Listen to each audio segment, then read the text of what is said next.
अगर निजी स्वार्थ रहता तो जब लोकसभा का चुनाव हो रहा था हमें दोनों पार्टियों ने ऑफर किया था लोकसभा देने के लिए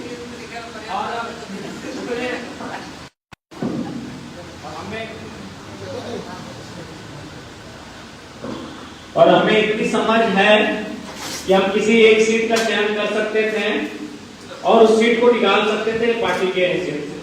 वैसे भी सांसद बनना, विधायक बनना आज के डेट में हार्ड नहीं है, आज के डेट में लीडर बनना हार्ड है। आज कोई भी अगर किसी पार्टी में चला गया, बीजेपी, कांग्रेस, तो नो डाउट उस पार्टी का ऑलरेडी पहले से वोटर है। आप वहां भ्रष्टाचारी को टिकट दें, घुसखोर को टिकट दें, कमीशन खोर को टिकट दें या कामचोर को टिकट दें, स्टार भी बेच सकते हैं, सिर्फ पार्टी का सिंबल ध्यान देते हैं और उसे जिता देते हैं। तो आज के डेट में विधायक, सांसद बनना बड़ा आसान है। अगर कठिन पूछे तो लीडर बनना, लीडर यानी जनता के बीच स्थापित होना। तो अगर हम लोगों की मनसा जरा भी होती है, अपना व्यक्तिगत स्वार्थ, हम लोग किसी भी पार्टी में चले जाते हैं, लोकसभा का चुनाव लड़ते हैं और शपथ ग्रहण का समारोह भी हो चुका होता है। लेकिन हमारा मकसद है झारखंड के उस जनमानस को हक अधिकार दिलाना, इस झारखंड के उस तमाम लोगों के हक अधिकार को संरक्षण देना जो आज कई वर्षों से, दशकों से सताए जा रहे हैं। आज उन पर बात करने वाला कोई नहीं, आज उनके लिए लड़ने वाला कोई नहीं। इसलिए हम लोगों ने अपने स्वार्थ पर कहीं चर्चा ना करते हुए हमने एक संघर्ष के रास्ते को चुना कि भले ये रास्ता कठिन है, ये रास्ता लंबा है, ये रास्ता कांटों से भरा हुआ है, लेकिन हम लोग पीछे नहीं हटेंगे और जैसा भी हो इस झारखंड के जनमानस के लिए, उनके अधिकार के लिए हम लोग संघर्ष करेंगे। देखिए बहुत सारे वक्ता, बहुत सारे आप लोग भी जो यहाँ पर इस सभागार में उपस्थित हैं, शायद आपको लग रहा है कि नहीं टाइगर भाई जब धनबाद बोकारो में कार्यक्रम करते हैं तो हजारों लाखों की संख्या में लोग होते हैं, फलानों में आए। पहली बात मैंने बार बार कहा, विचारधारा के लिए संख्या मैंने नहीं होती। और कभी भी अगर आपको ऐसा लगे कि हमारे पास संख्या नहीं है, हमेशा कभी भी काउंटिंग कीजिएगा तो इंसान की गिनती कभी 1 2 3 4 नहीं की जाती। एक बात हम आपको बताएंगे कि अभी भी अगर किसी इंसान को गिनना हो तो आप 1 2 3 करके अपनी गिनती कभी नहीं कर सकते। इसलिए अगर जो लोग यहाँ बैठे हैं आप उनको 1 2 3 में मत गिनेगा, उनकी अगर गिनती करनी हो तो हम लोग और एक गिनती जानते हैं, उसको हम लोग बोलते हैं इकाई, दहाई, सैकड़ा, हजार, 10,000, लाख। तो तो इसी सभागार में जितने लोग हैं गिन लीजिए कितनी संख्या में गिनिए, इकाई, दहाई, सैकड़ा, हजार, 10,000। इसका मतलब भले आप एक सर लेके यहाँ आए हैं लेकिन आपके विचार कम से कम 10 लोग जरूर मानते हैं। आपके घर वाले हो, आपके गांव वाले हो, आपके मोहल्ले वाले हो, आपके टोले वाले हो, आपके बचपन में पढ़ने वाले प्राइमरी के मित्र हो, सेकेंडरी के मित्र हो, हायर एजुकेशन के मित्र हो, या फिर कॉलेज वाले फ्रेंड हो, या फिर कहीं आप ड्यूटी करते हैं वहां के कलीग हो, जरूर ऐसे लोग हैं जो आपके विचारों को मानते हैं, जो आपके विचारों के साथ समर्थन करते हैं। वो हो सके साधन संसाधन नहीं होने के कारण आपके साथ नहीं आ पाते हैं, आपके साथ उस कार्यक्रम तक नहीं जा पाते हैं, लेकिन आपके विचारों के साथ हैं। इसीलिए इसमें कभी निराशा जाहिर मत कीजिएगा कि आप संख्या बल में कितने हैं, क्योंकि इंसानों की गिनती दहाई से गिनी जाती है, आप इस सभागार को गिन सकते हैं। और सबसे महत्वपूर्ण बात, मैंने आपको बड़े करीब से सुना, बड़े करीब से मैं यहाँ की भौगोलिक चीजों को भी जानने का प्रयास मैंने किया, यहाँ की समस्याओं से मैंने परिचय होने का प्रयास किया। और देखिए समस्याएं हैं, नो डाउट जो समस्याएं धनबाद बोकारो में है उन्हीं तर्ज पर यहाँ भी समस्याएं हैं, लेकिन हमारे पास वहाँ मास है, हमारे पास वहाँ एक मजबूत संगठन है। हमारे वहाँ अगर कोई एक व्हाट्सएप में स्टोरी लगा देता है तो हजारों की संख्या में लोग उस स्थल में पहुंच जाते हैं।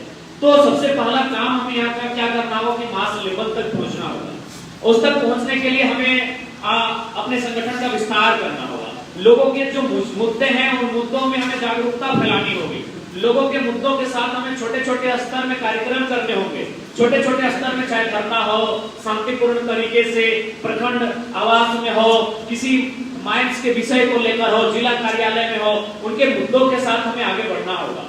और जब हम जनता के भरोसे को जितने में कामयाब होंगे, जैसा अभी फिलहाल धनबाद बोकारो की परिस्थितियां हैं, तो नो डाउट लोग आशीर्वाद देने के लिए आगे आएंगे। देखिए लोग बदलाव चाहते हैं, ऐसा बात नहीं है कि आप लोगों को दोषी देंगे कि नहीं आप बदलाव नहीं चाहते हैं, वो बदलाव चाहते हैं, लेकिन सवाल है कि बदलाव चाहते हैं तो किनके माध्यम से। अभी अगर हम बात करें भानु प्रताप शाही, ये किसी और दल में थे, आज आ गए किसी और दल में। हमारे भी वहां 2-3 विधायक हैं, रणधीर सिंह हैं, ढोलू महतो हैं, अमर बावरी हैं। ये लोगों ने उनको बड़ी उम्मीद के साथ जिताया कि चलिए आप बीजेपी से नाता तोड़ेंगे, जमिया माजू कांग्रेस के नाता तोड़ेंगे, और उनको किसी अन्य दल से जिताया। लेकिन फिर क्या हुआ, वो किसी अन्य दल में चले गए। तो लोग ऐसा नहीं है कि लोग नहीं चाहते बदलाव, लोग चाहते हैं कि कोई आए राजनीति में, कोई आए विधानसभा लड़ने, कोई आए लोकसभा लड़ने। अगर लोग बदलाव नहीं चाहते तो एक बात बताइए, जयराम महतो को गिरिडीह लोकसभा से 3.5 लाख वोट नहीं आता, चाहे संजय मेहता को 1.5 लाख, देवेंद्र नाथ महतो को 1,30,000, इतने वोट नहीं आते। ये कोई मजाक नहीं है। चुनाव हार जीत मत देखिए, लाख वोट क्रॉस करना लोकसभा के चुनाव में ये मामूली बात नहीं है। चमरान लिंडा जी निर्दलीय लड़े, लोबिन हेम्ब्रम जी निर्दलीय लड़े, कभी रामटार चौधरी जी जो 5 बार के सांसद थे निर्दलीय लड़े, 30,000 वोट आया था। आज लिंडा जी का वोट पता कीजिए, लोबिन जी का वोट पता कीजिए कितना आया। कोडरमा से भी एक जमीन के दिग्गज नेता निर्दलीय लड़े, हमारे मनोज जी से उनका कम वोट आया था, 20 की 22,000 वोट आया था। तो ऐसी परिस्थिति में हम लोग को 3.5 लाख वोट मिला। लेकिन अब इस बात की हमें गारंटी देनी होगी कि इस वोट का हम लोग विश्वास करेंगे।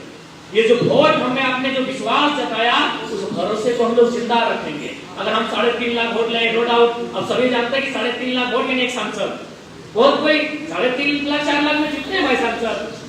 तो अब अगर हम इस वोट को भगा के बीजेपी कांग्रेस में 2029 के चुनाव में चले जाएं और फिर हम जनता को दोष दें, तो ये गलत बात है।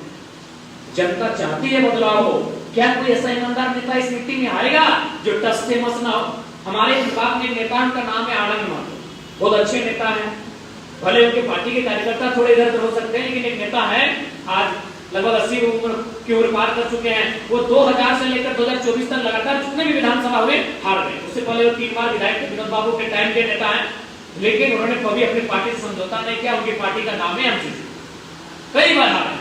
अगर वो चाहते किसी और जब भी हारे मामूली अंतर से हारे, कभी 4000 से, कभी 6000 से, कभी 8000 से, यानी रनर अप में वही रहे। आज जब से झारखंड राज्य अलग हुआ, मैंने उस शख्स को देखा तो हमेशा रनर अप बन के रहे, लेकिन कभी किसी पार्टी के दामन को नहीं था, कभी अपने सिद्धांतों से समझौता नहीं किया। वो शख्स हारते हारते पता नहीं अब चुनाव लड़ेंगे कि नहीं लड़ेंगे। तो लाइक दैट जनता नेतृत्व खोज रही है कि कोई लीडर ऐसा है क्या। आप जिस डोलू महतो को आप जानते हैं, जनता ने उन्हें बड़ी उम्मीद से जुटाया था, फिर जेडीयू में गया, बीजेपी में। तो सवाल है कि जनता किस पे उम्मीद करे? जनता चाहती है, बबुलाल मरांडी की बात कीजिए, जनता ने उनको विधायक किस लिए बनाया? क्यों बीजेपी कांग्रेस में नहीं है भाई, बीजेपी कांग्रेस को जनता नहीं पसंद कर रहे उन गठबंधन को, इसलिए उनको जेडीयू से जिताया। अब फिर आप जीत गए, फिर उसी पाले में चले जाएं तो जनता क्या? जनता बदलाव चाहती है। क्या नेता ईमानदारी पूर्वक नेतृत्व करना चाहता है? क्या नेता खुद को बदलते हुए नेतृत्व करना चाहता है? क्या नेता उनके भरोसे के साथ नेतृत्व करना चाहता है? यह सवाल है। इस पर अगर हम लोग टिक जाते हैं तो इसलिए सबसे पहला बात है, अगर हम लोग जनता के विश्वास को जीतना चाहते हैं तो नेता में क्वालिटी होनी चाहिए। अगर आप अपनी क्वालिटी के साथ अगर नेता जनता के विश्वास को जीतते स्टार भी भेज सकते हैं। जो विधानसभा का चुनाव होगा हम लोग गढ़वा पलामू में अच्छा करेंगे, लेकिन सवाल वही रहेगा कि अच्छा करने के बाद उस शख्स की क्या करेंगे।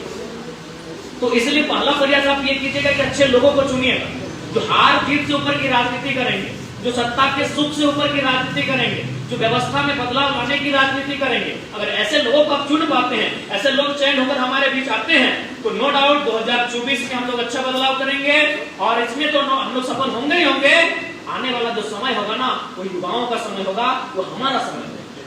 अभी मान के चलिए, देखिए जिसका उदय होता है उसका एक दिन अंत होता है, इस चीज से कोई इनकार नहीं कर सकता है। तो आज जिस प्रकार जो हमारे 2 क्षेत्रीय दल है, वो काफी पुराना दल हो चुका है, उनकी क्या विचारधारा है, उनकी पॉलिटिक्स क्या है, जनता समझ रही है, जनता उनसे उठने लगी है। अगर हम लोग निष्ठापूर्वक चलते हैं, अगर अच्छा काम करते हैं, तो इन फ्यूचर झारखंड की सबसे बड़ी अगर लोकल पार्टी के रूप में कोई रहेगी तो हमारी पार्टी रहेगी। लेकिन उसके लिए आपको हार जीत, सत्ता के सुख से ऊपर एक बहुत दूरगामी सोच की राजनीति करनी होगी, तभी ये हो पाएगा।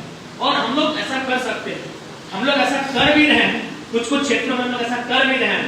तो इसलिए जितने भी आज हमारे साथी आए हैं, सबसे पहले हम लोग अपने संगठन के विस्तार को मजबूती के साथ करेंगे। और देखिए, जब हम संगठन के विस्तार के लिए जाएंगे तो बहुत सारी समस्याएं आएंगी, और उन समस्याओं में सबसे पहले जो हमारे लोग हैं वही हमारे बीच, चूंकि आज जो है कहावत है ना कि भाई भाई भाई का नहीं पड़ता है आपस में। 4 अगर भाई है ना तो चारों 4 दिशा की बात करते हैं। अगर बड़ा भाई है तो पूरब की राह देखता है, छोटा भाई पश्चिम की राह देखता है। एक ही समय है जब चारों भाई एक ही राह में चलते हैं। जब बाप मर जाए तो कंधा अर्थी कांधे में लाते हैं और जोरिया के चाय नदी के किनारे अपने अर्थी को लेकर जाते हैं, तभी चारों भाई एक दिशा में एक साथ एक सोच से चलते हैं। तो जब 4 भाई एक नहीं हो पाते हैं तो नो डाउट हम लीडर जो हमारे बीच आएंगे, प्रखंड अध्यक्ष, जिला अध्यक्ष, उनमें अगर सोच में, उनके विचार में थोड़ी सी असमानता होगी, उसमें हमें समन्वय करना होगा। तो उसके लिए हम लोग 3CC का फॉर्मूला अपनाएंगे। कोऑर्डिनेशन, कोऑपरेशन और कम्युनिकेशन। एक दूसरे को कोऑर्डिनेट करना होगा, एक दूसरे को कोऑपरेट करना होगा और उसके साथ कम्युनिकेशन करना होगा। कम्युनिकेशन यानी बातचीत। हम लोग बातचीत में दूरी बना लेते हैं। आज ये दौर ऐसा आया है कि हमारे पास इंस्टाग्राम में लाखों लोग हैं और लगभग 50 से हम रोज बात करते हैं, लेकिन अपने सगे भाई से, सगी बहन से सुबह एक बार हाल चाल नहीं ले पाते हैं कि क्या स्थिति है, क्या हाल समाचार है, कॉलेज की क्या स्थिति है, काम में गए थे तो क्या स्थिति रही। ये हमारी दुनिया है। तो नो डाउट हमें कम्युनिकेशन पे काम करना होगा, कोऑपरेशन पे काम करना होगा, कोऑर्डिनेशन पे काम करना होगा। ट्रिपल सी जिसे हम लोग करते हैं, ट्रिपल सी का फॉर्मूला और एक ट्रिपल डी का भी फॉर्मूला होता है जो इंपॉर्टेंट होता है। नो डाउट आज हमारे जितने भी कार्यकर्ता हैं, जितने भी केडर हैं, हमें डेडिकेशन की कोई कमी नहीं। डेडिकेशन यानी समर्पण, डिटरमिनेशन यानी इरादा, लेकिन थोड़ा सा डिसिप्लिन में से हम लोग पीछे हट जाते हैं। मैं स्वयं स्वीकार करता हूं कभी कभी हम लोग भी डिसिप्लिन का मतलब ये नहीं कि लड़ाई झगड़ा करना है, मतलब कुछ चीजें होती हैं जिसे हम लोग लेट कर रहे हैं, तो वो डिसिप्लिन के ही दायरे में आएगा कि हम लोग कार्यक्रम को 2 बजे दिए थे, वहां लोग इंतजार करते रहे, हम लोग 6 बजे गए, तो कहीं ना कहीं उस समय डिसिप्लिन का अनुपालन स्वयं हम भी नहीं कर पाए। तो ये चीजें हमारे साथ हैं। हम लोग डिटरमिनेशन को अच्छा फॉलो करते हैं, डेडिकेशन लेवल को भी अच्छा कर सकते हैं, लेकिन जब डिसिप्लिन की बात आती है तो थोड़ा हम लोग मात खा जाते हैं। रीजन ये है कि हम लोग यूथ है और यूथ है थोड़ा सा, चाहे खेल का मैदान हो या स्कूल हो या कॉलेज हो, ये सबको मालूम है मास्टर साहब 4 बार गरियाते हैं, लतियाते थे, तब जूता पहन के जाते थे। तो थोड़ा सा डिसिप्लिन में हम लोग का स्वभाव रहा है, लेकिन उम्मीद करते हैं आज हमें डिसिप्लिन की बहुत आवश्यकता होगी, क्योंकि आप अब स्कूल के छात्र नहीं रहे, आप कॉलेज के छात्र नहीं रहे, आप फुटबॉल खेलने वाला एक प्लेयर नहीं रहे, इस राज्य की अगुवाई करने वाले नेतृत्व करता है, तो डिसिप्लिन मेंटेन आपको करना ही होगा। तो इन सब चीजों पे अगर हम लोग फोकस करते हैं, नो डाउट हमारा संगठन बहुत अच्छा फलेगा फूलेगा। और जब हमारे संगठन का विस्तार हो जाएगा, हमारे उस संगठन में सभी प्रकार के टीम होंगे, एडवाइजरी टीम होंगे, लीगल टीम होंगे, एडवोकेट की टीम होगी, रिटायर्ड वकील की टीम होगी, इंटरनली साइलेंटली प्रोफेसर टीचरों की टीम होगी, जो गवर्नमेंट जॉब कर रहे हैं, जो एकेडमिक लोग हैं उनकी टीम होगी। तो नो डाउट जब उसके बाद जब हमारा संगठन का विस्तार हो जाएगा और जब हम लोग आगे बढ़ेंगे, तो जो हमारी डिपार्टमेंटल टीम होगी उनके दिशा निर्देश में हम लोग चाहे धरना का माध्यम चुने, हड़ताल का माध्यम चुने या कोई माध्यम चुने, जिससे जनता को हम लोग जनता के हक अधिकार को भी दिला सकते हैं और जनता का ध्यान अपनी ओर आकर्षित भी कर सकते हैं। आज हम लोग धनबाद में क्यों पॉपुलर हुए, आज क्यों कोई नेता हमारे सामने खड़ा नहीं हो पाता है, क्योंकि उनके कलेजे में वो जान नहीं है। और साफ शब्दों में कहा जाए तो उनके पास कलेजा नहीं, कलेजी बचा है। आसान नहीं है भैया आप जिस कंपनी से चंदा लेते हैं उनके खिलाफ बोलेंगे, आसान नहीं है कि आप उनके खिलाफ बोलेंगे जिसके में आप भी शामिल है। ये तो किसी छुपा नहीं है। आज किसी नेता के पुर्जे को खोला जाए, मालूम चलेगा किस कॉलेज में उनकी पार्टनरशिप है, इस मॉल में उनका पार्टनरशिप है, इस दुकान में उनका पार्टनरशिप है, दारू के दुकान में उनका पार्टनरशिप है। तो भैया ऐसे लोग कहां से टिकेंगे। इसलिए नो डाउट जब हमारे संगठन का विस्तार होगा और फिर जब हम लोग जनता के बीच जाएंगे, जब जनता के बीच जाकर काम करेंगे, देखिए विचारधारा से ही बदलाव होता है। भगत सिंह की बात कीजिए, चाहे नेपोलियन बोनापार्ट की बात कीजिए, उन्होंने एक ही लाइन कहा था कि क्रांति तलवारों से नहीं आती है, क्रांति बंदूकों से नहीं आती है, क्रांति विचारों से आती है। जो क्रांति होती है वो चमकती है विचारों से, वो सजती है विचारों से। तो हमें अपने विचारों को लेकर जाना होगा, हमें अपने विचारों का आदान प्रदान करना होगा। सबसे महत्वपूर्ण बात, जैसे आज आप मेरा बात सुने, नो डाउट जितने भी वक्ता थे हमने भी सुना, बीच बीच में थोड़ी नींद आ रही थी क्योंकि तबियत भी खराब है, लेकिन मेरा कान हमेशा अलर्ट था। तो इसका मतलब है कि हम लोग एक दूसरे को सुनना भी हमें होगा, ऐसा नहीं केवल हम बोलेंगे। और देखिए सुनने से भी फायदा है, विचारों का आदान प्रदान इसलिए फायदा है कि मान के चलिए हमारे जेब में 500 रुपए है और आपके जेब में 500 रुपए है, चलिए हम बदल देते हैं। आप चाहे आपके पास 1000 रुपए है, हम इसको बदल देते हैं। बदले में क्या होगा, आपके पास भी 500 बचेंगे और मेरे पास भी 500 बचेंगे। लेकिन अगर हमारे पास विचार हैं और उन विचारों को बदल देते हैं, मेरे पास 500 विचार है, आपके पास 500 विचार है, तो कितना बचेंगे, मेरा भी 1000 हो जाएगा, आपका भी 1000 हो जाएगा। तो इसलिए एक दूसरे को हमें समझना भी होगा, एक दूसरे को सुनना भी होगा, तभी हम लोग अपने संगठन को मजबूत कर सकते हैं और तभी अपने संगठन को हम लोग आगे बढ़ा सकते हैं। सबसे महत्वपूर्ण बात है संगठन को विस्तार करना। जब कम से कम एक एक पंचायत में भी अगर हमारे 10 लड़के हो जाएंगे, तो कम से कम लोगों को ये तो मालूम होगा कि मैंने हमारी आइडियोलॉजी उस गांव तक है। हमें ये तो आभास होगा कि अगर हम लोग उस गांव में कुछ कार्यक्रम करने जाएंगे तो हमें वहां एक सपोर्ट मिलेगा। तो इसलिए पलामू और गढ़वा की टीम को हमारा पहला संदेश यही होगा कि हम लोग जो टास्क रहा संगठन को पंचायत लेवल तक, बूथ लेवल तक लेकर जाए, और उसके बाद हम लोग चुनाव की प्रतीक्षा में नहीं बैठे हैं।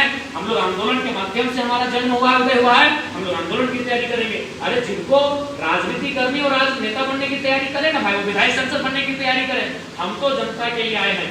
अगर मौका मिला तो विधानसभा में जाएंगे, मौका नहीं मिला तो ग्राउंड में रहेंगे, मौका नहीं मिला तो धरने में बैठेंगे, लेकिन हमारा उद्देश्य यहाँ की जनता के हक अधिकार को सुरक्षित रखना और उन्हें हक अधिकार के प्रति जागरूक भी करना, ये हमारा उद्देश्य है। हमें अपने उद्देश्य में कोई समझौता नहीं करना। अगर हम अपने उद्देश्य के साथ समझौता करेंगे तो फिर जनता विश्वास नहीं करेगी। आज बार बार ये मीडिया ने मुझसे सवाल किया, तो अब आपकी सोच। हमने कहा कि आज कितनी उम्मीद के साथ आज जनता का एक उम्मीद जगा है। आज अगर हम लोग फिर पुराने नेताओं की तरह काम करेंगे तो फिर जनता 10 साल बाद, 20 साल बाद किस पे भरोसा करेगी? हम कैसे उस घटना को दोषी मानेंगे? इसलिए अगर दोषी है तो हम दोषी हैं। अगर हमारे अंदर कोई दोष है तो उस दोष को त्यागना है। ओवरऑल हमें लगता है 2024 का जो चुनाव होगा, विधानसभा का चुनाव, बिल्कुल गर्दा उड़ेगा, धुरा भी उड़ेगा। बस हमें संगठनिक तौर पर बहुत मेहनत करने की आवश्यकता है और अंतिम पायदान तक हमें अपने कार्य को ले जाने की आवश्यकता है। उसके बाद जिन मुद्दों को अपने मुद्दों की एक सूची बनाइए, उन मुद्दों को हम लोग कैसे लड़ सकते हैं, उन मुद्दों पर हम फाइट कैसे कर सकते हैं, उस तरीके पर बताइए। उसके लिए हम लोग कभी पीछे नहीं हटेंगे। ऐसे भी हम लोग के नाम पर 13 FIR हो चुके हैं। 13 के 13 FIR में 353 लगाए, कहाँ क्या क्या लगा है। तो 14वां जो अगर FIR हम पे होगा तो हम लोग डरेंगे नहीं, उसका स्वागत करेंगे, हम लोग पीछे नहीं हटेंगे। लेकिन उसके लिए आपको तैयारी और सबसे महत्वपूर्ण बात यह रहेगी कि अब हमें राज्य की जो जनता विश्वास जताई है, पलामू प्रमंडल उसमें भागीदार बने। पलामू प्रमंडल से भी, चूंकि यहाँ मोटा मोटी 9 सीटें आती हैं, 5 2 ना 9 सीटें, 9 सीटों पर हम लोग कितना मजबूती के साथ चुनाव लड़े, इस पर हमें काम करना चाहिए। मैं यही कहूंगा, आप भूल जाइए कि विधायक जी के पास क्या साधन संसाधन है, आप ये भी भूल जाइए कि सांसद जी के पास क्या साधन संसाधन है, आप ये भी भूल जाइए कि मंत्री जी के पास क्या साधन संसाधन है।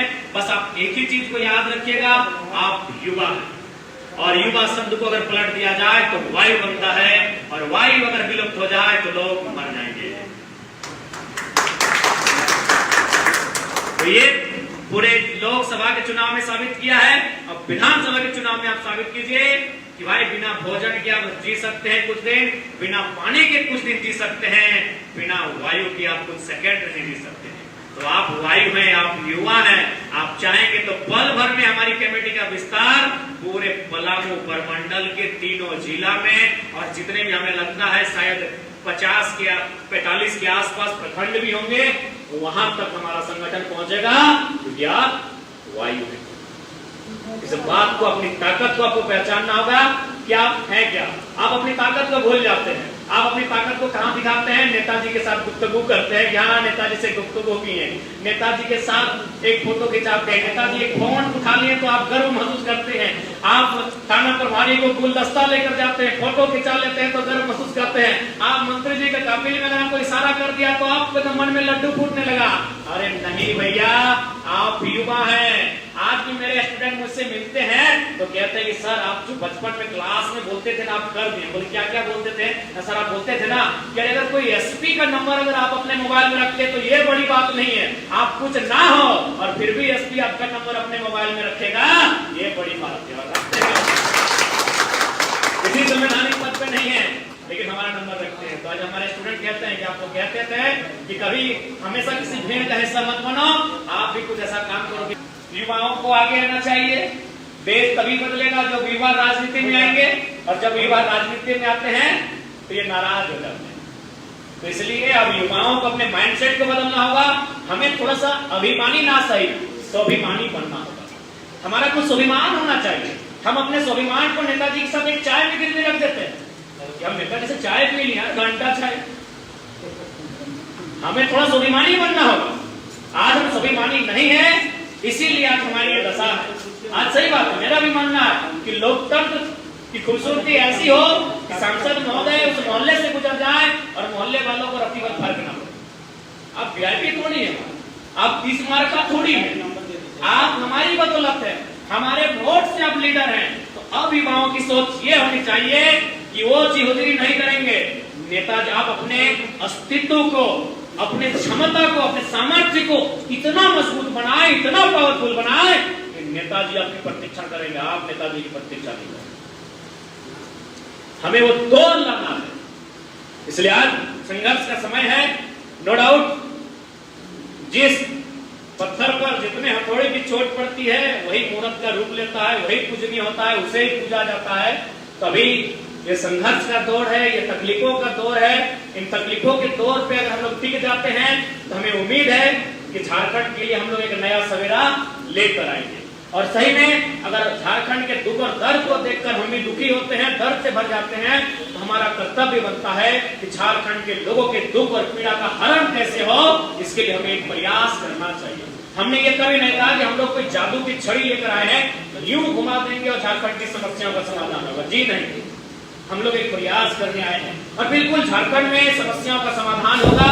उसके लिए हमारे राजनीति में जो बैठे लोग हैं उन्हें मजबूत होना होगा। वे कमजोर हैं, इसलिए राज्य कमजोर है। जिस दिन सत्ता में बैठे लोग मजबूत होंगे, ये राज्य मजबूत होगा। आप उदाहरण ले लीजिए बिहार से, आप उदाहरण ले लीजिए नायडू जी से।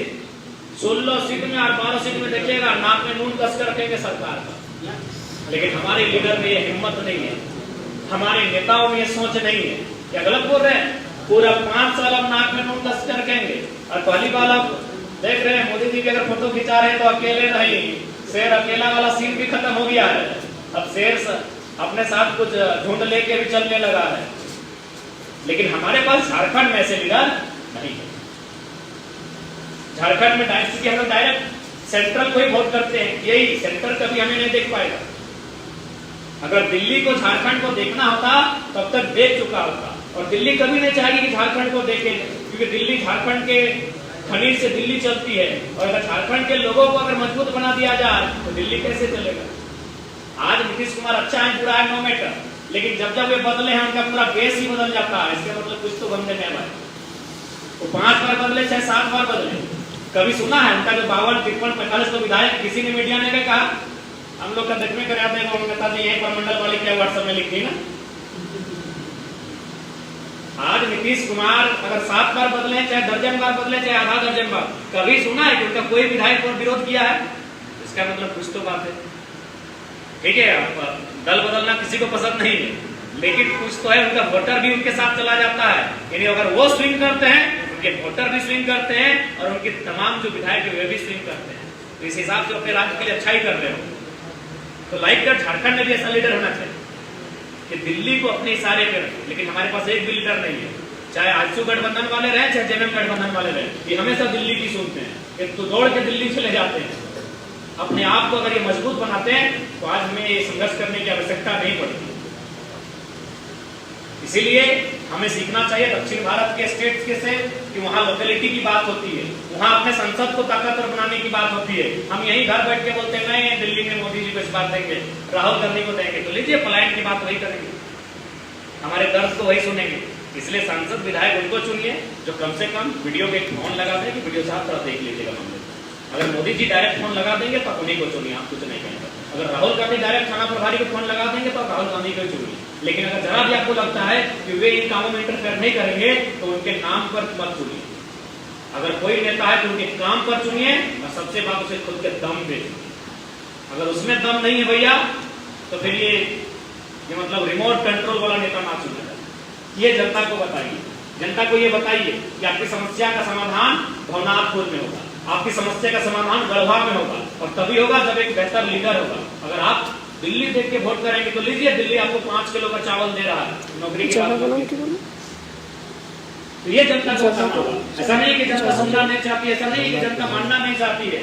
जनता के बीच हम लोग नहीं जा पा रहे हैं, जनता के बीच जाइए, अपना एक रोडमैप तैयार कीजिए, 15 दिन का हो, 30 दिन का हो, 45 दिन का हो, जो भी आप एक रोडमैप तैयार कीजिए, आप एक प्लानिंग कीजिए और उसके बाद कार्य में लग जाइए। और हम उम्मीद करते हैं अगली बार अगर पलामू प्रमंडल आना हुआ तो हम लोग बिल्कुल बंद कमरे में नहीं, क्योंकि ऐसे भी टाइगर बंद कमरे में अच्छा नहीं लगता है।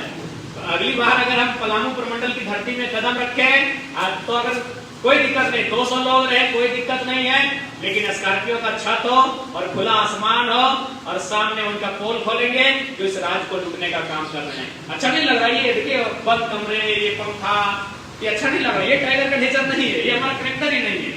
हमारा कैरेक्टर वही होगा।